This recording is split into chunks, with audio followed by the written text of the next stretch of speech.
묵상 시작하겠습니다.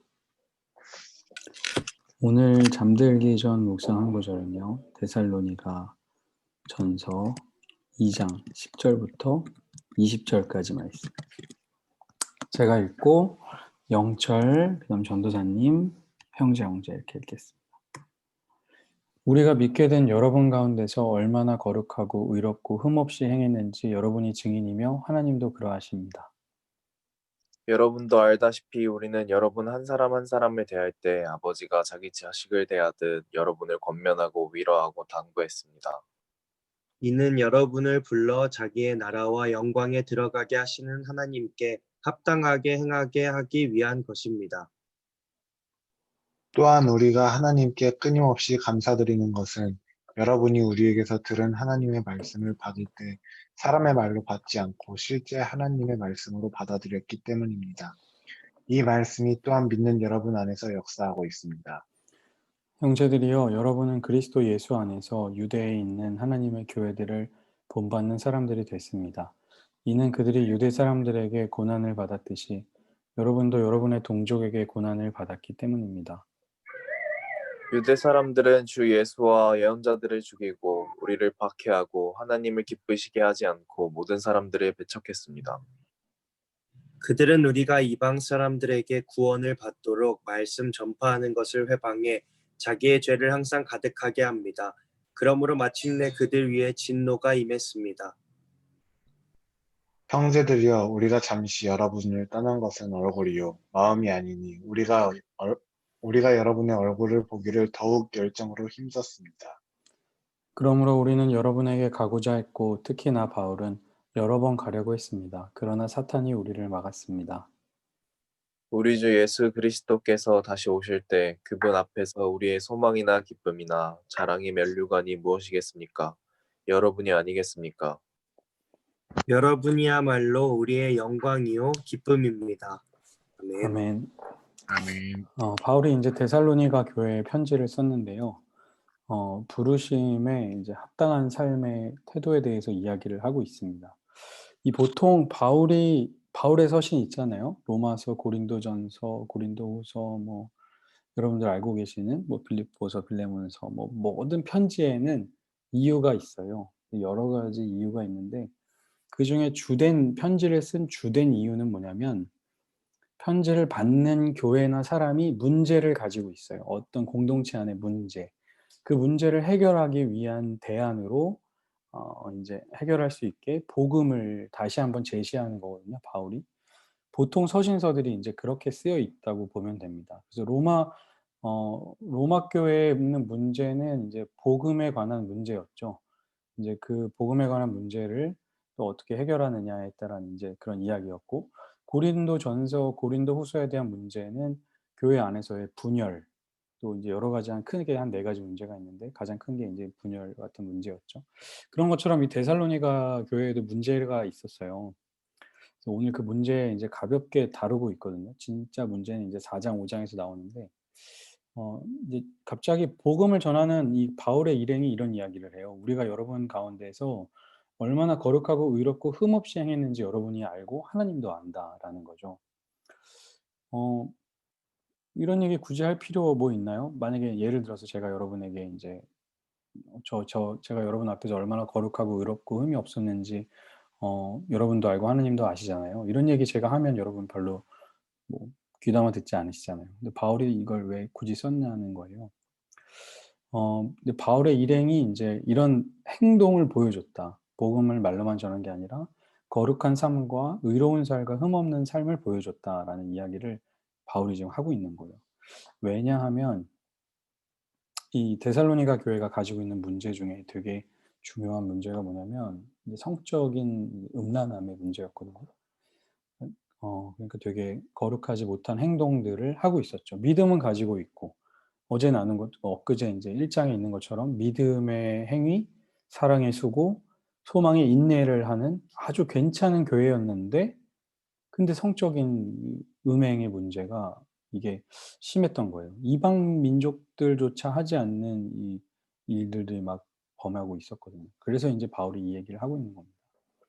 그러면서 내가 여러분을 대할 때 아버지가 자식에게 대하듯이 권면하고 위로하고 당부한 이유가 뭐냐면 여러분을 하나님이 여러분을 부르셨을 때는 이 표현 되게 좋은데요. 여러분을 불러 자기의 나라와 영광에 들어가게 하시는 하나님. 그러니까 하나님이 우리를 그리스도인으로 부르셨을 때 이미 불러서 너희가 잘하면 하나님 나라에 들어가게 해줄 게가 아니고 부름과 동시에 하나님의 영광과 나라에 들어가게 하셨다는 거예요. 우리를 부르실 때. 그러니까 우리는 이미 천국 백성인 겁니다. 하나님이 우리를 부르셔서 믿음으로 하나님이 나의 아버지라고 예수께서 나의 구세주라고 고백하는 사람들은요, 이미 천국 백성인 거예요. 그런데 문제는 뭐냐면 그 천국 백성에 합당한 행동, 그 변화가 필요하다는 거죠. 바울이 이제 그 얘기를 하는 거죠. 그러니까 바울이 그들의 삶과 바울의 가르침과 하나님이 우리를 부르신 이유는 뭐냐면 우리가 그 부르심에 합당한 삶의 변화가 필요하다라는 거예요. 그러니까 부르심은요, 우리의 삶에 반드시 변화를 가져오게 돼 있습니다. 반드시. 그러면서 이제 바울이 하는 이야기가 뭐냐면 두 번째 이제 데살로니가 교회가 가지고 있는 문제는 고난에 대한 문제였어요. 이 고난이 얼마나 심했는지 이제 나중에 가서 나오겠지만 사람들이 이제 막 죽고 진짜 친한 옆에 있던 사람이 막 죽고 그러니까 사람들이 소망이 없어지면서 이상한 사상들이 이 데살로니가 교회에 들어오기 시작했는데 그게 뭐냐면 예수님 내일 오신다. 우리 그냥 이렇게 살다 죽자. 이 고난이 너무 심하니까 임박한 재림을 막 이야기하는 사람들이 많아진 거죠. 그러면서 현재 삶을 막 포기하고 살았던 문제들이 있었어요. 이제 그 문제는 좀 나중에 다루고 이제 고난에 대한 문제가 왔을 때 바울이 뭐라고 얘기하냐면 예수 그리스도 안에서 유대에 있는 하나님의 교회들을 본받는 사람이 됐다는 거예요. 너희가. 그러니까 데살로니가 교회가 유대 땅에 있는 초대교회, 하나님의 교회라고 이야기하는 그 초대교회와 똑같은 모습을 하고 있다. 너희들은. 그들도 유대인에게 고난을 받았듯이 너희도 유대인에게 고난을 받고 있다. 그러니까 고난에 대한 어떤 해석이냐면 이거는 하나님의 교회가 마땅히 받는 성장의 과정이야. 이렇게 해석을 하는 거예요. 고난을요. 그런데 하지만 거기서 끝이 아니고 유대 사람들은 예수님과 예언자들 죽이고 박해하고 하나님을 기쁘게 하지도 않고 사람들도 배척했다. 그러니까 하나님을 하지 않고 사람을 기쁘게 할 것 같지만 하나님을 기쁘게 하지 않는 사람들은 사람도 존중하지 않아요. 되게 중요합니다. 우리가 막 내가 사람에게 옳게 하랴 하나님에게 옳게 하랴 이러면 이제 하나님에게 옳게 해야 되고 하나님께 기쁘게 해야 되잖아요. 하나님께 기쁘게 하지 않는 사람은 사람도 존중하지 않더라고요. 이제 이들이 그랬다는 거예요. 근데 이게 중요한 포인트가 아니고 중요한 포인트는 뭐냐면 우리에게 고난을 주고 있는 그 사람들, 그 이방 사람들에게 구원을 받도록 말씀 전하는 걸 회방하는 그것을 거기 위해 하나님의 진노가 임할 거다. 하나님 다 보고 계신다라는 거예요. 그러니까 고난은 뭐냐? 하나님의 손 안에 있는 성장의 과정이다. 우리가 믿음을 가지고 살아갈 때 받는 고난은 하나님의 손 안에 있는 성장의 과정이다. 그러니까 괜찮다라고 이야기하는 거예요. 근데 어떻게 그냥 괜찮고 끝나겠습니까? 이 두 가지 문제를 해결하는 방법을 이제 바울이 오늘 말씀 속에서 일단 간단하게만 제시해요. 구체적인 방안은 이제 앞으로 나올 거고요. 첫 번째 문제가 뭐냐면 거룩하지 않은 삶의 문제. 두 번째, 극심한 고난이 주는 문제가 있었어요. 이제 어떻게 해결을 하냐면 첫 번째는 뭐냐면 거룩하지 않은 그들의 삶의 문제에서는 하나님의 말씀의 능력을 신뢰해라라는 이야기를 해요. 13절에 보니까 우리가 하나님께 끊임없이 감사드리는 것은 뭐냐면 당신들이 우리에게 말씀을 들을 때 사람의 말로 받지 않고 하나님의 말씀으로 받아들였기 때문입니다. 그 말씀이 여러분 안에서 역사한다. 이 말씀을 여러분 잘 기억하셔야 됩니다. 내 삶이 왜 거룩하지 않을까? 내가 왜 음란한 문제, 성적인 문제에 자꾸 무너지고 있을까? 그거는요, 하나님의 말씀을 그냥 책으로 보는 거예요. 근데 이 말씀이 이게 진짜 하나님이 주시는 말씀으로 받는 순간 그 말씀이 내 안에서 역사하게 되는 거예요. 그게 이제 아주 중요한 해결의 방법이고 비밀인 겁니다. 거룩한 삶의 회복은 말씀의 능력을 신뢰하는 거. 청년이 어떻게 그 삶을 거룩히 할 수 있을까요? 하나님의 말씀을 따르는 것 뿐입니다. 두 번째, 이제 고난의 문제는 어떻게 해결을 하냐면, 자존감을 이제 하게 하는 거예요. 자존감 회복해라 뭐 이렇게 이야기하는 게 아니고요. 17절에 보니까 우리가 여러분을 떠난 것은 얼굴이요 마음이 아니니 우리가 여러분의 얼굴 보기를 더욱 열정으로 힘썼습니다. 무슨 말이냐면 데살로니가 교회 너네는 버림받지 않았다. 이 데살로니가 교회가 느낀 건 뭐냐면 우린 버림받았다는 거예요. 이 바울의 일행이 와서 복음을 3주 동안 우리에게 전해놓고 핍박받아서 다른 땅으로 갔어요. 근데 그 믿음을 지키고 이 사람들이 살고 있었는데 동족들이 막 고난을 주는 거야. 근데 왜 아무도 우리를 찾아와서 구해주지 않느냐는 거예요. 우린 버림받았다. 우리는 아무도 도와주는 사람이 없다라고 이야기할 때 바울이 아니야. 나는 몸은 떠났지만 마음은 항상 거기에 있었어. 너희를 보고 싶어 했다.